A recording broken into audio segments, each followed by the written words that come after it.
થરાદના ગાયત્રી વિદ્યાલય નમો કે નામ રક્તદાન કેમ્પનું ભવ્ય આયોજન કરવામાં આવ્યું હતું। માનવ સેવા એ જ પરમ ધર્મની ભાવનાને ઉજાગર કરતા આ કેમ્પમાં મોટી સંખ્યામાં સેવાભાવી કર્મચારીઓ, યુવાનો, વિદ્યાર્થીઓ તથા સ્થાનિક નાગરિકોએ ઉત્સાહભેર ભાગ લીધો હતો। આ પ્રસંગે ડોક્ટર સંજયભાઈએ શુભકામનાઓ પાઠવતા જણાવ્યું હતું કે રક્તદાન મહાદાન છે। આપેલું એક બોટલ રક્ત અનેક જીવને બચાવી શકે છે। દરેક યુવાને સમાજ માટે આ પવિત્ર કાર્યમાં જોડાવવું જોઈએ।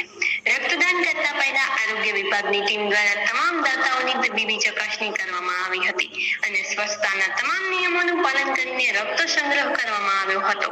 કેમ્પ દરમિયાન અનેક બોટલો રક્ત એકત્રિત થવાથી હોસ્પિટલોમાં તાત્કાલિક જરૂરિયાત સમય દર્દીઓની મોટી મદદ મળશે।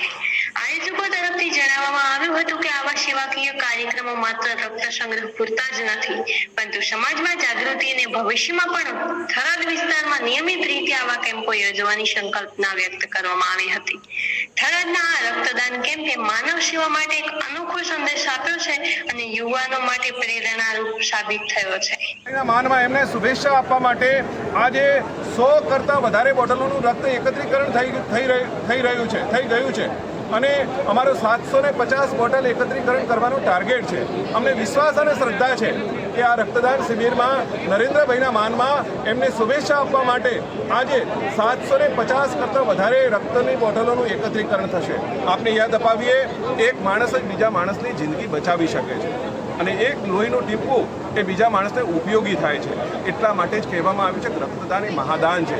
એટલે તમામ કર્મચારીઓને ખાસ કરીને મારે આજે વિશેષ ઉલ્લેખ કરવો છે કે નારી શક્તિ જે બહેનો કર્મચારીઓ છે બહોળી સંખ્યામાં આજે રક્તદાન કરી રહ્યા છે।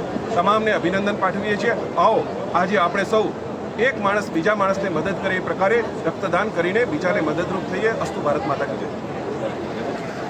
માધવ હોસ્પિટલ થરાદના છે